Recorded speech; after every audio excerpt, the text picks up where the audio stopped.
Un esprit saint dans un corps saint. Et on va chanter tous en chœur. Merci, jërëjëf. Merci,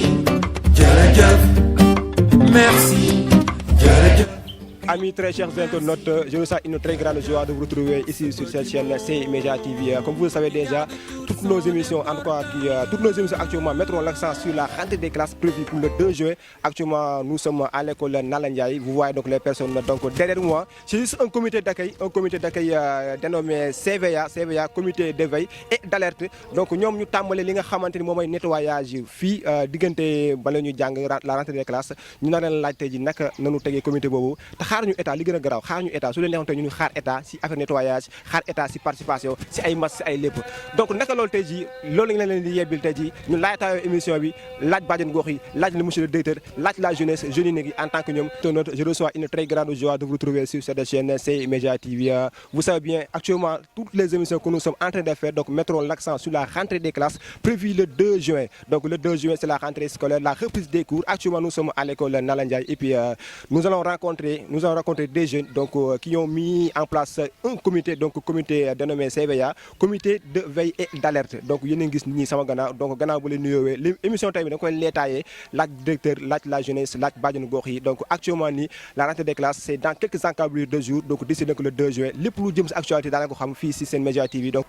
Comme ni ñu ko waxee woon léegi-léegi émission tey bi dañuy jëm si la rentrée des classes donc toujours dans les préparatifs ñu fekk fi benn comité bu tudd CVA comité de veille et d'alerte donc il y a le monsieur le directeur donc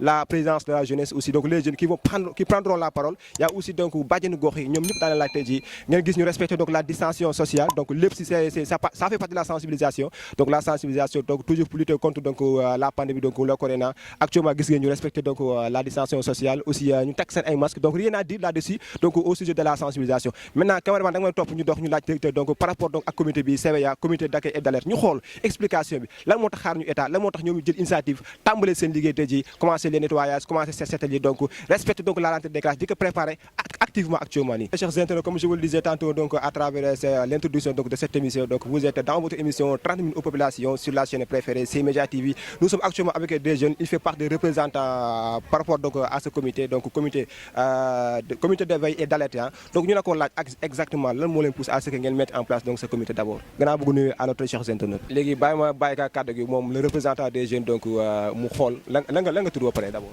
Papa Makhtar Niang. Papa Makhtar Niang ñu gis ni tey c'est pas facile donc ay jeunes donc am ambition am engagement di mettre sur pied quelque chose donc c'est muy seen comité bi mi ngi tudd comité d'accueil et d'alerte lan moo leen pousse à ce que ngeen mettre sur place. Bon en fait comité d'alerte de veille bi da nga koy mettre en place pour veiller au respect aux barrières xamante ni pour lutter contre le coronavirus. C'est dans ce cadre que les jeunes se sont engagés ils se sont participés pour jouer leur partition dans cette comité d'où la présence de tous ces jeunes là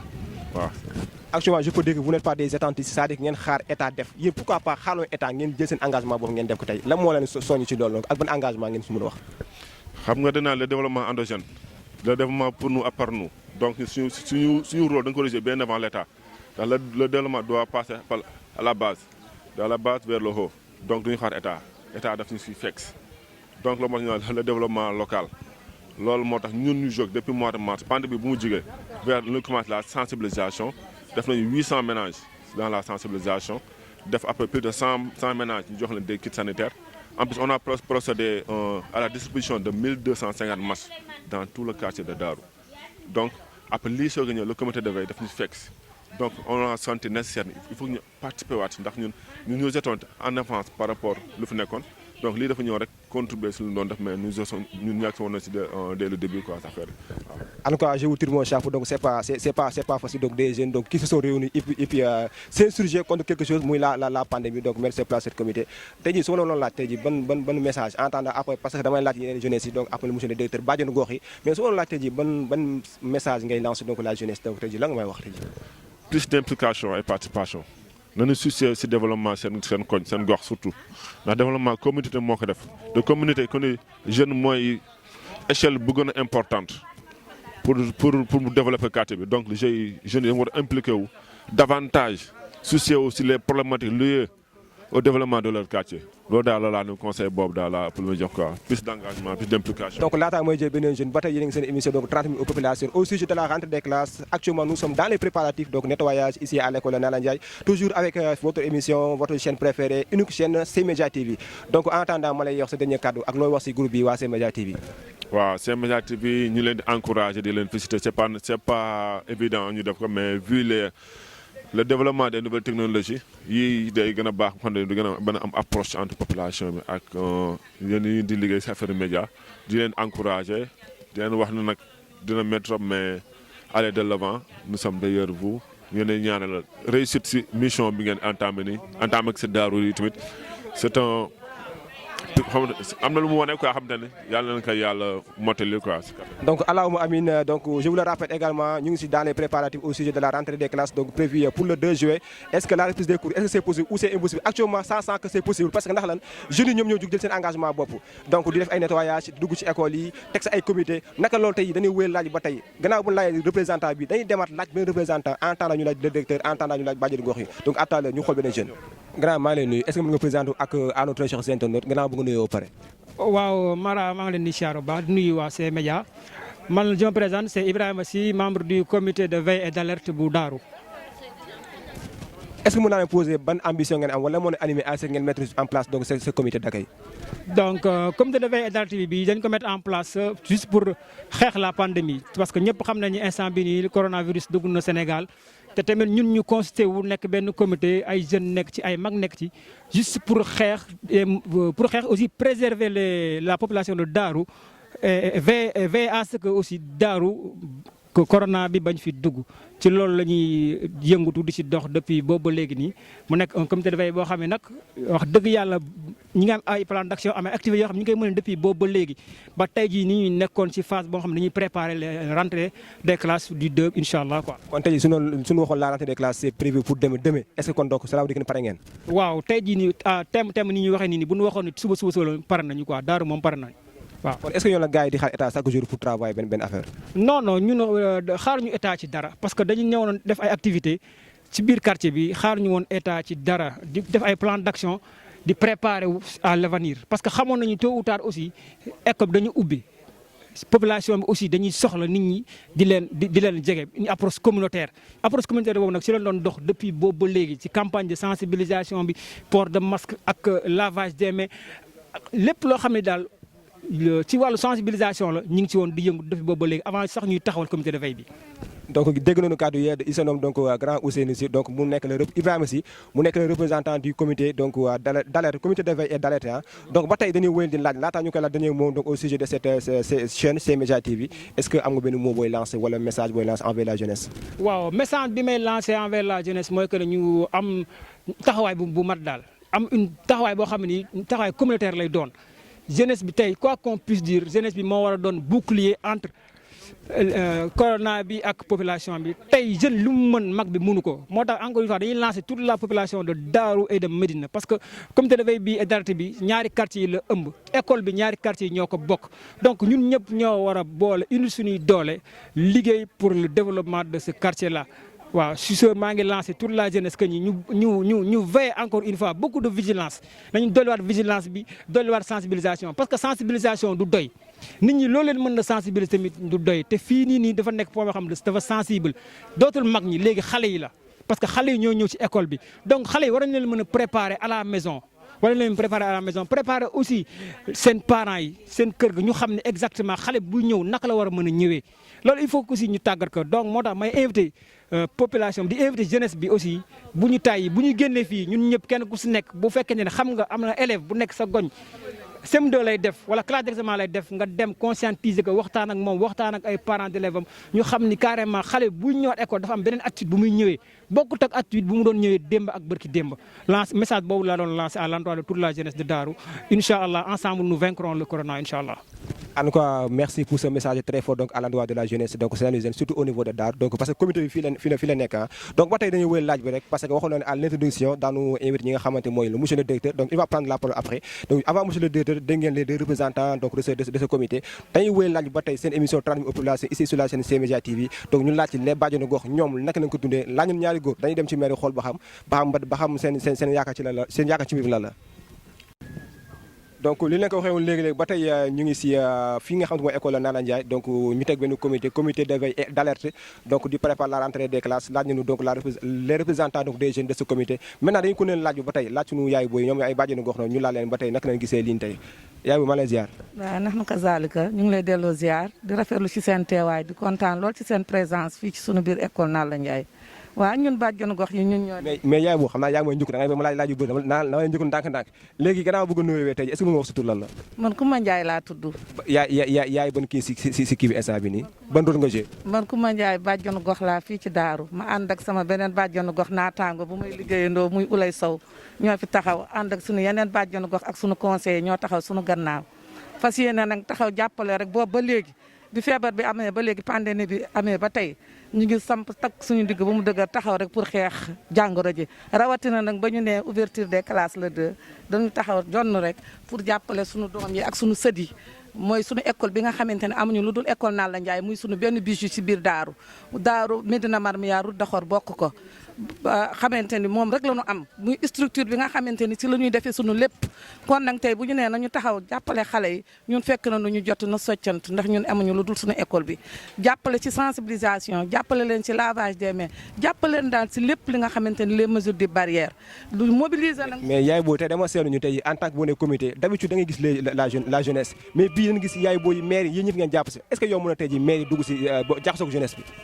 maire bi comme maire yi quoi maire yi nga xamante ni tey jii dañuy gis ni association yi wala communauté yi wala mouvement yi ay jeunes kese lay am mais tey jii da leen encouragé parce que ay maire yu taxaw tey jii xalaat donc la situation donc pour la reprise des cours le 2 juin tey ngeen ñëw dugg si loolu tey jii la ngeen am ñu ngeen wax ci est-ce que yomboon na loolu si fa tabaarkalla macha allah dafay yomb fii ndax fii ay femmes de développement ñoo fi nekkoon ñun depuis 2002 la ñu tàggat suñu conseil de quartier encadré ñu am ay formation yu ñu def yu nga xamante ne ay femmes de développement la ñu doon daw ci suñu biir quartier bi di si daw rek pour lii mu jëm kanam kon nag bu lii ñëwee ñu booleeg suñu jeunesse bi booleeg jeunes yi nga xamante ne ñoom nga doon waxanteel léegi mooy Daaru Sangage am yeneen jeunes yi nga xamante ne aussi ñi ngi taxaw ak yeneen yi nga xamante ne dañuy ñëw rek ñu lëkkaloo ñu ñëpp bokk liggéey bi moom nga gis fii fa tabaarkalla macha allah gis nga fi ay mag ñëpp a ngi taxaw ku si nekk xaaroo sa morom def lii ku nekk yaa ngi naan man lii man maa la ko gën a bëgg di wut tiyaaba ak di wut nu nu xeexee doomu jàngoro ji rek ba mu génn fii. mais damay seetlu tey ji am na yaay bu yi nga xamante ne tey ji d'accord ñu wala dañu ragal tey ji seen doom yi dem jàngi loolu ban message nga si am boo si wax. waaw ñun dañuy delluwaat sur le terrain rek sensibiliser leen dalal leen na xam ne bu dee ci biir école bi rek daañu leen encadré ni mu waree fa tabaarkalla macha allah bàjjen yi fi nekk ak relais yi fi nekk tàggat nañ leen par la grâce de notre ICP jaxeer jàppale nañu bu baax a baax ba nga xamante ne fa tabaarkalla macha allah ku si nekk bu taxawee ci kanamu parent bi dina xam lu mu koy wax bu taxawee ci kanamu élève bi dina xam lu mu koy wax pour les mesures de barrières yi ba nga xamante ne xale bi yàlla dina ko mën a musal ci lépp li nga xam ne lu ñuy ragal ci biir jàngoro bi ñu dellu dem sur le terrain aussi dugg ci biir kër yi wax ak yaay yi wax ak parents d'élèves yi mettre ay jeunes yi nga xamante ne ñooy taxaw ci yoon wi ci jaaykat yi di jaay ci mbedd mi ak borom boutique yi ak ñëpp bàyyiwuñ fenn fuuru mburu yi fépp la ñuy dem xamal leen ne njaboot gi sunu njaboot lañu bu nu sàgganee négligé ba yàlla tere doomu jàngoro bi dugg fii ñun ñëpp lay laal kon yal nañu si yàlla musal tànk yooyu mooy sunu tànk. mais tamit surtout yéen ñi nga xam ne yéenay parents d'élèves mën nañu papa yi sax dañuy faral di génn mais yéen tey yaay yi parce que yéen woo surveiller seen ay doom tey ji jànk ji ñi nga xam ne dana am doom bokkuñu ba tey suñu yaay maire yéen da ngeen sawar macha allah mais est-ce que tey ji ban message nga am xale yi nga xam ne ñu ngi doon am doom xamuñu enjeu bi. waa xale yi nga xamante ne ñu ngi am doom dafa am ay xale yu tolloog ñoom seen jamono ñu tàggale ñuy ay relais ñoom ñooy wax ak ñoom.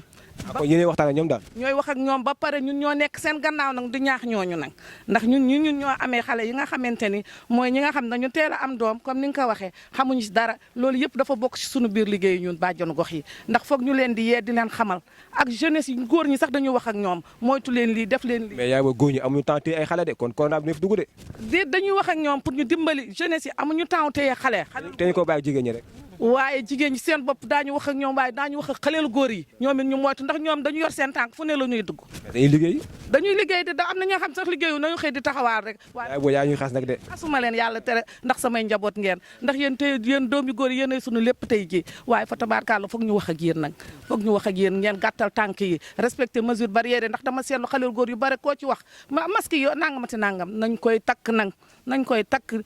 yaa gis nga sama équipe bi instant ñu bu takk ay masque yor gel seen loxo kon ñi bokkuñu si. sa équipe bi bokkuñu si macha allah sa équipe bi tabaarkàlla gis naa leen ba ñu dugg seel maa ngi doon xool bu ñu takkulee masque man leen alt taxaw leen foofu bu leen agsi waaye dama leen donc suñu yaay boobu mi ngi amusé la galerie mi ngi amusé la galerie vraiment am na ambiance donc ay mag yi jar encouragé nañu parce que ñëw jax sur la jeunesse donc yombul d'habitude les mouvements les associations da ngay gis ay jeunes kese mais lii dafay encouragé yow mi seetaan émission bi nga nekk mag donc war nga mën a jël message bi donc appliquer de façon très rigoureuse nga respecté ko pour que une bonne reprise des cours donc le 2 juin incha allah yow est-ce que yaay boobu la tudd yow. man Ouleye Sow laa tudd. daaru loo mën a dool tey si ki lu mu wax. damay li muy wax lii rek moom daanaka frankolaayu na dañuy woo appel rek nga xam ne parents d'élèves yi nga xam ne tey seen doom yi dañuy ñëw jàng si fii ci école bi na seen xel dal daañu leen toppatoo jàpp leen amee leen won leen nu ñuy toogee ci classe yi nu ñuy duggee ci école bi ak nu ñuy ñibbee ba ci seen kër ndey yi ñun suñuy kii ñoo fi nekk suñuy sët tey ñun defuñu lu dul di leen jàppale parce que tey ñun suñuy waar béy nañ ko liñ doon liggéey nañ ko tey dañuy jàppale relais yi di jàppale xale yi di sensibiliser daanaka sensibiliser nañu li genn wàll gi yëpp balaa ubbite école di ñëw fekk sensibilisation bi jàll na bu yàgg sensibilisation bi moom na seen xel dal jàll na bu yàgg balaa ubbite école bi di ñëw bi tasanteeg nag ñu wax ubbite école bi mu gën a jàllaat dañ leen di gërëm di leen sant. lan nga am looy wax tey si cette chaîne donc C-Media TV donc nekk ay jeunes yi nga xam ne fi leen dëkk à Daaru ak waa Ngale en tout cas quelque soit waa Ndar la quoi. waaw xale yi macha allah jeunesse bi taxaw nañu jotu nañu na soccant ñoom tamit nelawuñu guddi nelawuñu bëccëg parce que lépp lu ñëw fii ñu ngi taxaw di ko dem comme volontariat wutuñu ci dërëm mënoon nañu wax ne dañ ci ut fay wante ñuy ut fayu yàlla parce que lépp luñ fiy dox ñu ngi fiy dox diggante seen i rak ak seen i jarbaat moo nekk fii ci biir école bi bon nag ñoom de gàcce ngaalaama lu dul ñu gërëm leen ñun maire yi dañ leen di gërëm di leen sant. donc allahumma amin di ñaan la jeunesse donc bi jeunesse Daaru jeunesse donc Saint-Louisien donc di remercier aussi ce comité donc comité de veille et d'alerte donc fi na nga ko amaloon tey jii muy set setal nettoyage pour les préparatifs au sujet de rentrée des classes léegi ba tey rek dañuy laaj ba tey donc gannaaw laaj nañu donc le représentant des jeunes laaj nañu donc bàjjenu gox yi donc dañuy dem laaj ki nga xamante ne tey jii moom mooy le directeur de cette école Nalla Ndiaye donc monsieur Insa Ndiaye directeur maa ngi lay ziar. ñu ngi delloo ziar bu baax waaw. yow moom dafa mel ni mos nga jaar C-Media TV xam naa dama lay bàyyi nga nuyoo internautes yi après ma laaj la. voilà ñu ngi nuyu waa C-Media TV di nuyu internautes yëpp ñuy suivre chaîne bi di rafetlu seen taxawaay ak information yi ngeen di joxe surtout concernant notre quartier Darou ñu ngi leen si remercier bu baax di nuyu ñëpp voilà.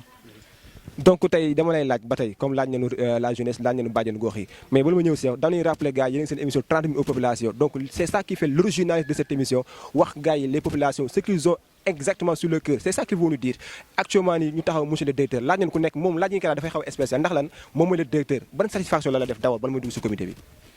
en tant que directeur bi yow. voilà d'accord comme li nga wax rek seen émission bi day tax nit ñi xam lan moo vraiment di am ci gox bi ñu nekk. te ku nekk wax ak sa xol ni nga ko waxee c'est important parce que suñuy dégloonte ñu waxantee xol rek je pense que dinañ mën rectifier yu bëri donc ñi ngi ci comité bi li may wax d'abord mooy di gërëm képp ku nga xam ne yaa ngi ci comité bi di gërëm d'abord délégué de quartier bi nga xam ne mooy président comité bi président conseil de quartier bi ak bàjjanu gox yi fi nekk ak surtout la jeunesse. parce que seen taxawaay rafet na trop wees na sax fi ñu ko doon xaar engagement yu ñu jël aussi pour accompagner le protocole vraiment doy nañu parce que ils se sont engagés à venir tous les jours ak nombre yi ñu soxla ak ci mbedd mi taxaw fa pour mën a vraiment saytu xale yi donc gis nga tey bi ñu ñëwee bàjjen gox yi ñoo njëkk dogale jox ñu seen participation si xeex bi muy ay détergents ak ay savon te loolu xëy na xaaruñu ko woon sax si ñoom parce que seen taxawaay yàgg na ci xale yi mais dañ ñu woon rek seen pas-pas seen takkuwaay vraiment di leen gërëm di gërëm aussi képp ki nga xam ne yaa ngi dugal sa loxo ci xeex bi parce que am na ñeneen ñu dëkk ci quartier bi ñi ngi jël seen ay moyens di ko def douche yi yàqu woon déjà am na ñu ko commencé réparer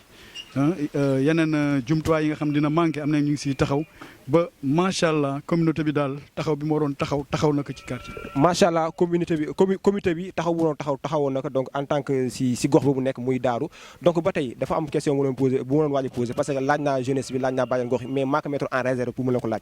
kañ ngeen créé donc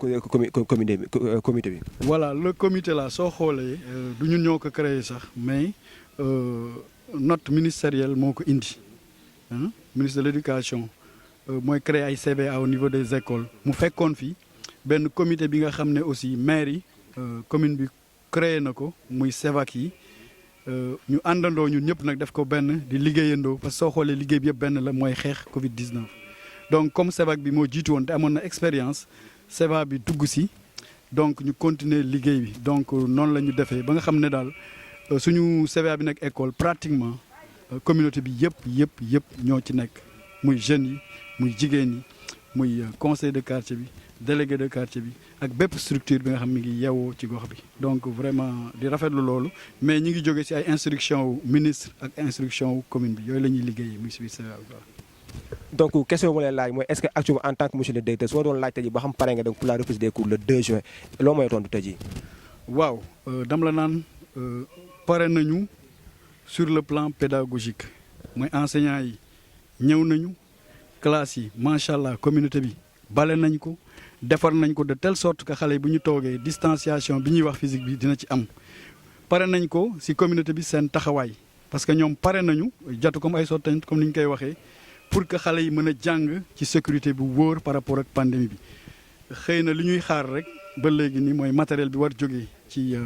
état bi te egseegul ci ñun te ministre bi indi na ko démb doo ñuy xaar rek ñu ooñu pour récupérer ko donc moo tax ma ne pare nañu su fekkee communauté bi la li ñu waroon jouer yëpp def nañ ko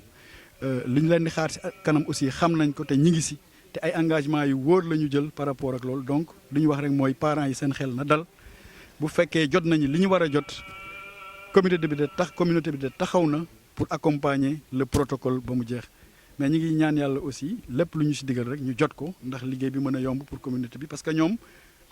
amatuñu lu leen reproché parce que li ñu waroon def yëpp def nañ ko sax ba jéggi xëy na li ñu leen waxoon parce que ñu ngi taxaw di wut ay moyens pour di ko yokk si l'état bi indi. donc bu ngeen déggee kàddu yi xam ne ñoom ils sont fin prêts à accueillir donc ces élèves donc ils sont en classe d'examen donc mooy waa CM2 donc ni ñu defee nii tey noonu lañu defee donc dem waa Dégol dem Faidherbe dem fépp donc actualité bi loolu la donc émission bi tamit loolu la laaj leen comme par rapport donc rentrée des classes bi lu ñu si wundu mooy ñëpp xam émission bi joxe ay informations donc à travers cette chaîne C-Media TV donc à travers cette émission transmise aux populations sa dernier mot monsieur le directeur la sa dernier mot. sama dernier mot mooy revenir rek à la sensibilisation c'est-à-dire que kii ñëpp la concerné. en premier lieu mooy parents d'élèves yi ak élèves yi comportement yi dafa war a changer ci kër ga ci yoon bi ci école bi ak aussi boo gënnaate école loolu la ñuy woo parents yi ñu veiller seen doom xool bi muy dem ndax yor na lu muy lekk parce que lekk bi kenn mënatu ko bokk kenn jaayeetu ko donc xale buy génn war na am lu mu lekk lu mu naanal boppam nga xam ne du ko bokk ak keneen du ko laal moom kese moo koy laal donc parents yi ñu ngi leen di aussi loolu et que aussi ñuy veiller seen xale yi suñu dellu see su fekkee masque yi dañ ko war a fóot parents yi jël ko fóot ko mais xale mënul fóot masque te wax nañ ne masque yi boo ko fóotee ba pare li gën a wóor pour nga rey li fi nekk yëpp mooy nga repasser ko boo ci jaaralee fer rek pratiquement réglé nga ko. lëngoo amatul dox di nekk groupe amatul wër jaaykat amatul donc lépp luy jagalee nit ak nit amatul ba pare masque dañ ko war a takk à tout moment xale yi loolu la ñu war a jàng ba pare. foo toll raxasal sa loxo boo gisee saabu raxasal boo gisul saabu woowal ku am saabu wala nga dem wuti saabu raxas sa loxo ak ndox ak saabu su ko defee jàngoro bi du la mën a dal donc loolu lañ doon lancé comme message bu mujj di gërëmaat communauté bi seen taxawaay di leen wax ne ñëpp ñi ci war a taxaw nañ ci commençant comme ni mu ko waxoon ci délégué bi ci président conseil bi ak ci bàjjenu gox yi si yeneen structure de jeunes yi association yi vraiment seen taxawaay rafet na te ñëpp conseillers municipaux yi aussi vraiment ñi ngi fi madame Diop Baydi ak ñeneen ñi ngi leen di gërëm di wax ne daal su fekkee nii rek lañ ko jàppee Daaru ak Médina ci kanam rek la jëm incha allah merci. En tout cas, c'était le directeur donc, de l'école Nalan Ndiaye au micro de cette chaîne C-Media TV, donc à travers votre émission, donc 30 000 aux populations. Le temps de vous demander de vous abonner pour ceux qui ne sont pas abonnés. dëngoo amatul dox di nekk groupe amatul wër jaaykat amatul donc lépp luy jagale nit ak nit amatul ba pare masque dañ ko war a takk à tout moment xale yi loolu la ñu war a jàng ba pare foo toll raxasal sa loxo. boo gisee saabu raxasal boo gisul saabu woowal ku am saabu wala nga dem wuti saabu raxas sa loxo ak ndox ak saabu su ko defee jàngoro bi du la mën a dal donc loolu lañ doon lancé comme message bu mujj di gërëmaat communauté bi seen taxawaay di leen wax ne ñëpp ñi ci war a taxaw nañ ci commençant comme ni nga ko waxoon ci délégué bi ci président conseil bi ak ci bàjjenu gox yi ci yeneen structure de jeunes yi association yi vraiment seen taxawaay rafet na te ñëpp conseillers municipaux yi aussi vraiment ñi ngi fi madame Diop Baydi ak ñeneen ñi ngi leen di gërëm di wax ne daal su fekkee nii rek lañ ko jàppee Daaru ak Médina ci kanam rek la jëm incha allah merci. En tout cas, c'était le directeur donc, de l'école Nalan Ndiaye au micro de cette chaîne C-Media TV, donc à travers votre émission, donc 30 000 aux populations. Le temps de vous demander de vous abonner pour ceux qui ne sont pas abonnés, donc le temps aussi de remercier donc, mes jeunes caméramans, donc les réalisateurs, donc le parti Masrobo Design, donc Serigne, donc équipe bi yëpp C-Media TV, donc maa ngi lay ziar gannaaw ba nga présenté wu nuyu sunu internet di pare. ziar ñëpp man Oumar Sow laa tudd. maay président conseil de quartier Darou Médina Marmial. Darou Médina Marmial. xam nga fii dañu am spécificité suñu conseil bi ñaari quartier la polarisé Darou ak Médina Marmial moo tax ñuy wax CQDM conseil de quartier de Darou et Médina Marmial. donc comme ni ko ñëpp waxee rek man tout d'abord damay rafetlu cet engagement communautaire là parce que aujourd'hui tout se résume autour de l'école autour du directeur. Il y a les deux délégations de quartier parce que boo seetee école Nalan Ndiaye day jël ay élèves Médina Marmial ak élèves Darou c'est pas suffisant tous nos élèves ne sont pas ici nous avons des élèves à Farambodj nous avons des élèves boo demee Salzman les 3/4 c'est des enfants de Darou boo demee Makodou Ndiaye c'est pareil boo demee Insa Koulibaly c'est pareil donc suñu ay cibles lépp nekkuñu Nalan Ndiaye kese mais fii comme waa Médina ak waa Darou yëpp dañuy ñëw fii moo tax ñaari comité de veille yëpp ak ñaari délégation de quartier yëpp ak conseil de quartier bi dañu mobiliser wu autour du directeur pour ñu jël en charge li ñu fi war jël en charge sur le plan communautaire. yeneen écoles yi les autres conseils de quartier ont fait la même chose ak les délégations de quartier ak acteurs communautaires yi ils prennent xale yëpp suñu ay doom lañ fu ñu mënti nekk xanaa que ñun ñu dolli rek essayer d'avoir des dispositifs de lavage des mains pour xale yooyu bu ñu génnee si dem si yeneen école bu ñu dugg si quartier bi ñu am ay checkpoint yoo xam daañu fa mën a taxaw pour raxas seeni loxo. léegi dooguma la mais li ma lay laaj donc en résumé donc moo xam 3 minutes wala benn 2 minutes mu gaawtu parce que ñu ngi si jàpp jeexantalu émission bi laaj nañ directeur laaj nañ représentant de la jeunesse laaj nañ donc bàjjen gox yi tey jii en tant que président conseil donc du quartier résumé ma rek en une fraction de seconde donc le comité donc sensibilisation bi rentrée des classes bi lépp si benn 1 minute wala 2 minutes. xam nga le CVA le comité de veille et d'alerte seen liggéey c'est permanent tant que la maladie est là on est là pour veiller aux entrées et sorties des personnes ak alerter en cas bu amee cas suspect. Mais aujourd'hui, on se regroupe autour de l'école pour accompagner la rentrée des enfants avec tout le processus fii booy ba ñuy def examen. Donc lépp dañ ko def de façon consensuelle tous les acteurs tous les démembrements de la communauté ñu ngi fii donc amul kenn koo xam ne mooy jël décision lépp lu ñuy def dañ koy def de façon consensuelle ñëpp waxtaan ba déggoo ci kàddu ñu seet nu ñu koy dérouler chacun est responsable. ñëpp responsabilisé wu donc je magnifie la participation des jeunes je magnifie l'entendement ak déggoo bi am ci groupe bi ci ñaari quartiers yi pour ñu aller de l'avant léegi au fur et à mesure bu école bi tijjee on verra selon ce qui est dit dans le protocole ce qui doit être mis à disposition comme matériel et mesures d'accompagnement lu ci manqué nous dañu taxaw suñu taxawaay ba ñu corriger ko bu ñu ko mënul corriger ñu arrêter apprentissage bi ba keroog ñu koy matale parce que aussi du ñu risquer loo enseignants yi du risquer loo xale yi wala communauté bi donc li nguur gi wax ne dana ko sàmmonte daañu fexe ba mu sàmmonte ko ñun tam lépp loo xam ne suñu wàll la daañu ko def incha allah pour rassurer tout le monde mais ñu ngi rafetlu présence su xale yi ñu ngi rafetlu présence su bàjjenu gox yi ndax c'est deux composantes essentielles si mbir mi on compte beaucoup sur eux. waaw en tout cas donc bu ñëpp defee nii je pense que un peu partout dans les pays donc je pense que les choses vont se passer merveilleusement bien donc léegi dama lay laaj sa dernier mot wax nga sa dernier mot sax mais cette chaîne C-Media TV la nga wax ci moom. waaw dama ni comme si ay boy ngeen ay ndaw ngeen si quartier bi ngeen dëkk ndar ngeen dëkk ñun dañu leen war a promouvoir jàpp leen parce que lii aussi si création emploi la bokk. mais aussi appuyez-vous aussi sur la communauté pour relever des problématiques qui sont dans la communauté ñu seet nan lañ koy médiatiser pour trouver ces solutions. C'est ça le but de cette émission. Aujourd'hui on n'a qu'une seule école à Darou alors qu'il y a des milliers d'enfants yoo xam ni benn école bu ñu leen contenir on a un espace qui est là moom la ñu bëgg valoriser am beneen école boo xam ne Daaru ak Médina seen i doom dootuñu génn y a la problématique de la gestion des déchets qui est là man je vous appelle à ce que ngeen ñëw ñu travailler si ñu médiatiser que ñu wut si ay solutions ensemble et je vous encourage à aller de l'avant parce que lii aussi si créer emploi la bokk te comme ay ndaw Daaru la ñu ngi leen di encourager leen ñaanal yàlla bonne continuation. Merci en tout cas donc message donc jeunesse je pense que dinañ ko jëriñoo donc comme ni ko waxee woon c'était votre émission donc transmise aux populations donc avec une équipe derrière donc équipe jeune yi laa koy tuddee donc le Pàcc donc ñu Mamadou Adramé lii Serigne Diop donc qui n'a ménagé aucun effort et puis toute l'équipe donc de cette chaîne C-Media TV je vous remercie du fond du cœur et puis vraiment je ressens une très grande joie de travail avec cette équipe donc très dynamique engagée au sujet de cette rentrée des classes prévue pour le 2 juin donc je vous donne rendez-vous à quelques instants et puis incessamment sous peu nous allons vous retrouver donc le temps de vous dire ceux qui se sont pas abonnés, abonnez-vous donc et puis vous nous aidez, vous nous prêtez main forte et puis merci à tous et à tous.